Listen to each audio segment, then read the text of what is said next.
Bismillahirrahmanirrahim. Assalamualaikum warahmatullahi wabarakatuh. Saya Fitriyanti Dwi, mahasiswa S2 Teknik Elektro di Universitas Hasanuddin. Baik, pada pertemuan video kali ini, saya akan membahas tentang kestabilan frekuensi pada sistem tenaga listrik. Langsung saja kita penjelasannya. Baik, masuk di pembahasan tentang stabilitas frekuensi. Apa itu frekuensi? Frekuensi adalah salah satu besaran listrik yang merupakan gelombang sinusoidal dari tegangan atau arus listrik dalam 1 detik yang diukur dengan besaran Hertz. Frekuensi merupakan salah satu tolak ukur kualitas tenaga listrik. Dalam kondisi normal, frekuensi menunjukkan keseimbangan sesaat antara pembangkitan dan beban atau load demand. Standar frekuensi dalam batasan kisaran operasi normal yaitu 50 sampai dengan 0,2 Hz, kecuali penyimpangan dalam waktu singkat diperkenalkan pada kisaran 50 sampai 0,5 Hz. Frekuensi dalam kondisi gangguan. Frekuensi nominal 50 Hz diusahakan untuk tidak lebih rendah dari 49,5 Hz atau lebih tinggi dari 50,5 Hz. Dan selama waktu keadaan darurat emergensi dan gangguan frekuensi, sistem diizinkan turun hingga 47,5 Hz atau naik hingga 52,0 Hz sebelum unit pembangkit diizinkan keluar dari operasi. Oke, di sini akan membahas tentang pengaturan frekuensi. Nah, sistem tenaga diperlukan untuk menyediakan daya yang berkualitas, berbagai frekuensi, dan tegangan. Andalan sistem tenaga listrik ketersediaan daya. Nah, pengaturan sistem tenaga memegang peranan penting, yaitu diperolehnya dengan cara mengatur daya aktif, aliran daya, frekuensi daya reaktif, dan perbaikan tegangan. Nah, dari sisi konsumen, pengaturan frekuensi diperlukan untuk memperoleh keuntungan berikut. Yang pertama, frekuensi yang stabil bermanfaat untuk mesin yang bekerja secara otomatis, misalnya komputer. Yang kedua, kestabilan kecepatan putar motor listrik dapat meningkatkan kualitas produksi, khususnya dalam bidang tekstil dan industri kertas yang menggunakan motor-motor berkecepatan tinggi. Yang ketiga, kestabilan frekuensi juga dibutuhkan di rumah yang menggunakan jam listrik.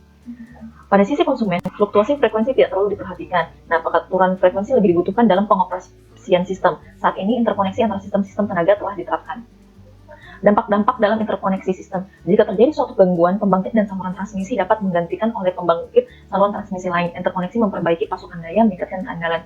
Menurut Fixed Cost, dengan cara mencegah investasi ganda peralatan, operasi paralel dari beberapa pembangkit dapat menurunkan biaya pembangkitan dan meningkatkan availability factor dari peralatan. Sebagai akibat dari penambahan kapasitas pembangkit dan saluran transmisi dengan kapasitas besar dapat dioperasikan.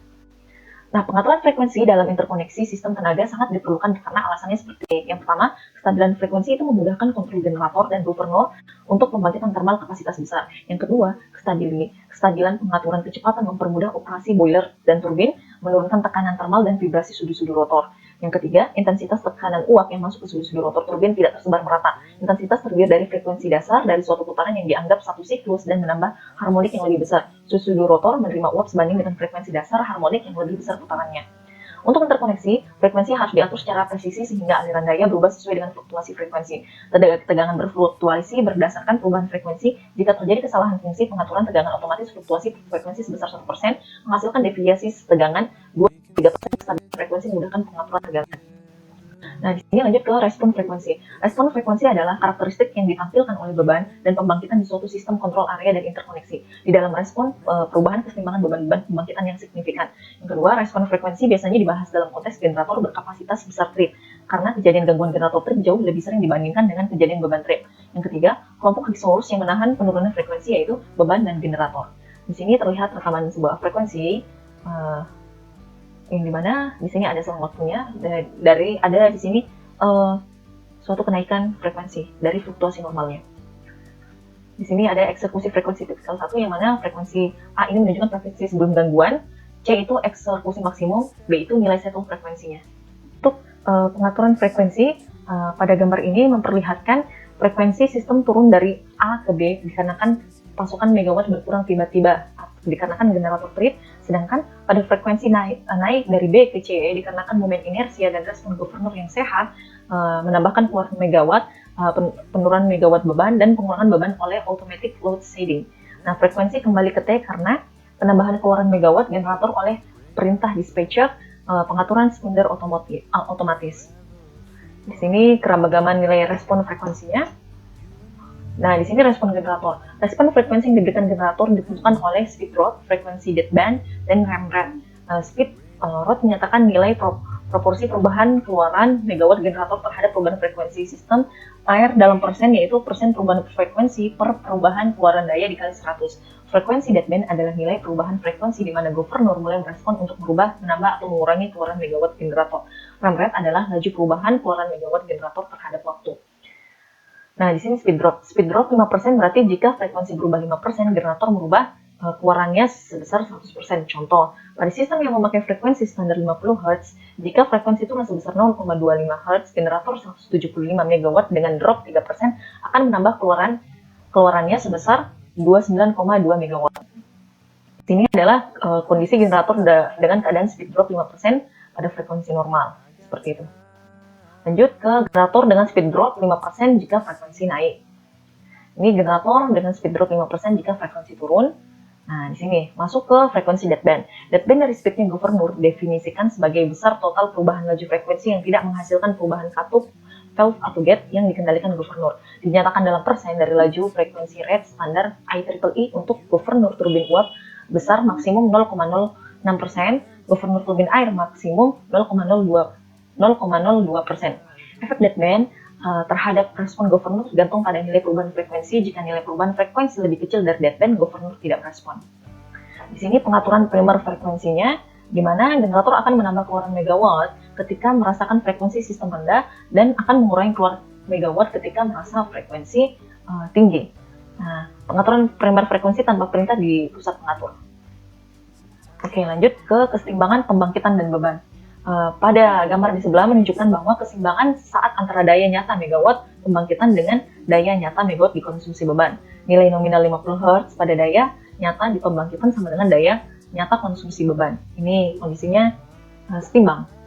Lanjut, di sini yaitu keseimbangan pembangkitan beban, yang dimana pada gambar di sebelah frekuensi sistem bernilai nominal di atas 50 Hz pada saat daya nyata pembangkitan lebih besar dari daya nyata konsumsi beban. Untuk pengembalian ke 50 Hz, daya nyata pembangkitan dikurangi. Di sini masuk ke keseimbangan pembangkitan beban, yang dimana frekuensi sistem bernilai nominal di bawah 50 Hz pada saat daya nyata pembangkitan lebih kecil dari daya nyata konsumsi beban. Untuk mengembalikan ke 50 Hz, daya nyata pembangkitan ditambah. Perubahan frekuensi. Frekuensi sistem abnormal dapat menyebabkan yang pertama kerusakan peralatan konsumen, yang kedua generator akan trip.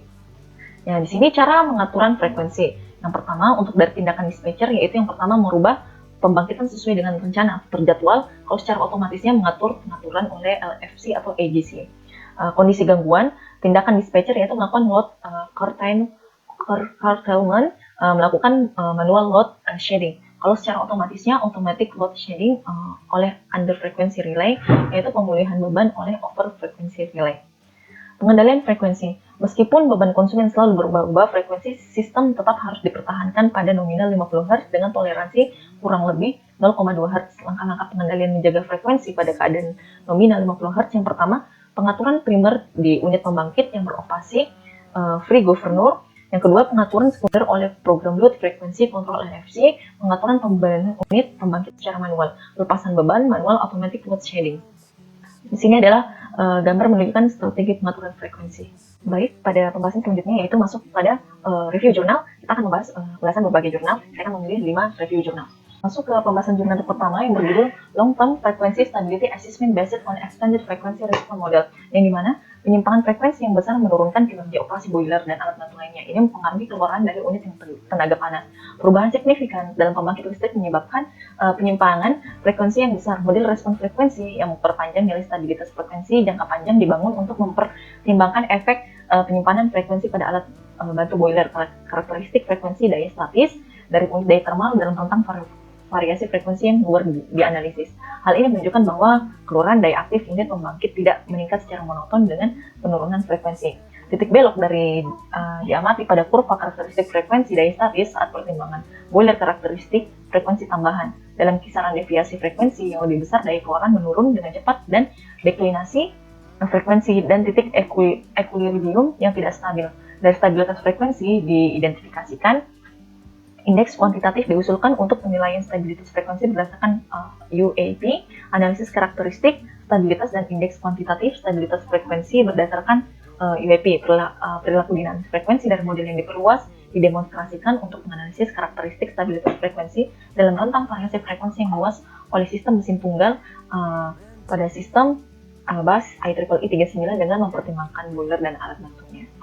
Jadi isi jurnal ini seperti itu. Lanjut ke pembahasan jurnal kedua yang berjudul A Key Performance Indicator Assess the Frequency Stability of Wind Generator Dominated Power System. Pada jurnal ini membahas tentang penetrasi tinggi pembangkit listrik yang digunakan secara elektronik seperti tenaga angin, memiliki dampak penting pada kelembaban sistem tenaga yang saling terhubung dan ini dapat menimbulkan ancaman signifikan terhadap frekuensi stabilitas.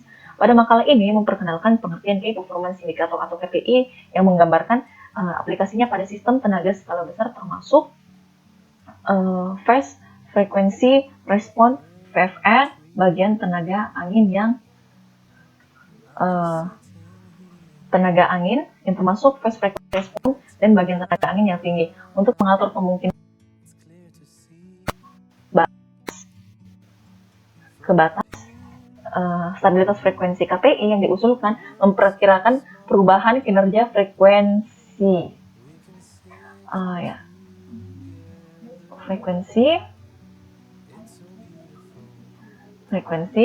di mana periode penahanan frekuensi memperkirakan perubahan dari periode penahanan frekuensi. Seperti itu. Lanjut ke pembahasan jurnal ketiga yang tentang berjudul Maximum Penetration Level of Microgrid in Large Scale Power System Frequency Stability Viewpoint. Yang dimana untuk perencanaan sistem microgrid, AC di pulau berbasis inverter 3 fasa, masalah ketidakstabilan frekuensi rendah yang disebabkan oleh interaksi pengontrol drop inverter yang menjadi perhatian utama. Ketika informasi kontrol internal dari pengadaan inverter komersial tidak diketahui, kriteria stabilitas sinyal kecil berbasis impedansi memfasilitasi prediksi resonansi dalam rentang frekuensi menengah dan tinggi, tetapi mereka biasanya mengasumsikan frekuensi dasar grid konstan. Dengan demikian, mereka tidak mampu menganalisis frekuensi rendah. Nah, osilasi frekuensi dari frekuensi dasar dalam microgrid di pulau bertujuan untuk memecahkan masalah ini. Makalah ini mengusulkan untuk dianalisa yaitu stabilitas berdasarkan karakteristik dan karakteristik terminal dan dari inverter dan jaringan koneksi pasif. Lanjut ke jurnal keempat tentang frekuensi depend model of transient stability system.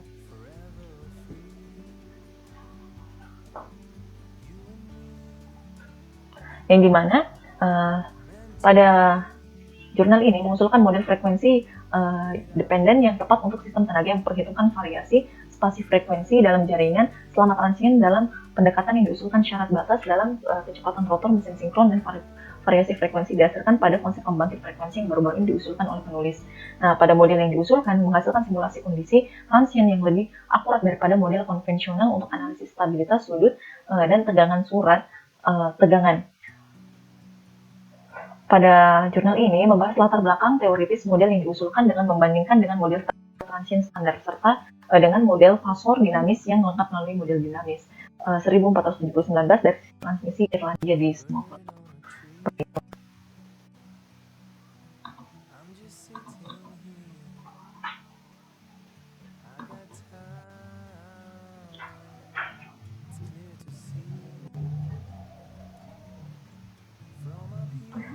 Lanjut ke jurnal kelima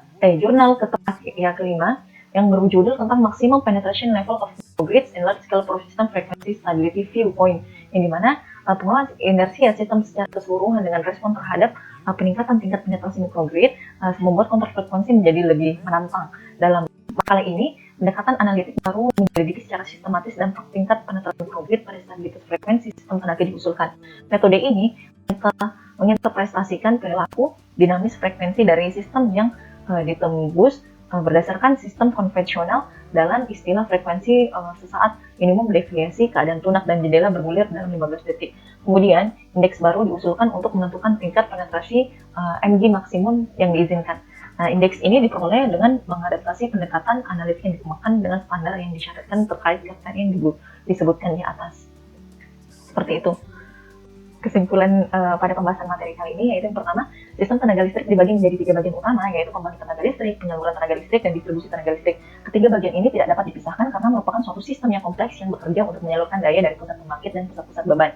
Pengaturan frekuensi dapat dilakukan dengan sistem kontrol dengan cara mengatur besarnya daya aktif, load shedding, dan pengalihan daya pada saluran. LFC merupakan suatu komponen yang berfungsi mengatur frekuensi agar berada pada kisaran yang diinginkan dan untuk mengatur pertukaran daya antar area melalui pengaturan daya output dari generator. Sedangkan governor berfungsi juga untuk membuka tutup katup pada steam dan hydroturbin dengan koordinasi dari LFC. Sekian pembahasan materi tentang stabilitas frekuensi dan review jurnal yang bisa saya sampaikan. Jika terdapat kesalahan dan kekurangan, mohon dimaafkan. Wabillahi taufiq wal hidayah. Wassalamualaikum warahmatullahi wabarakatuh.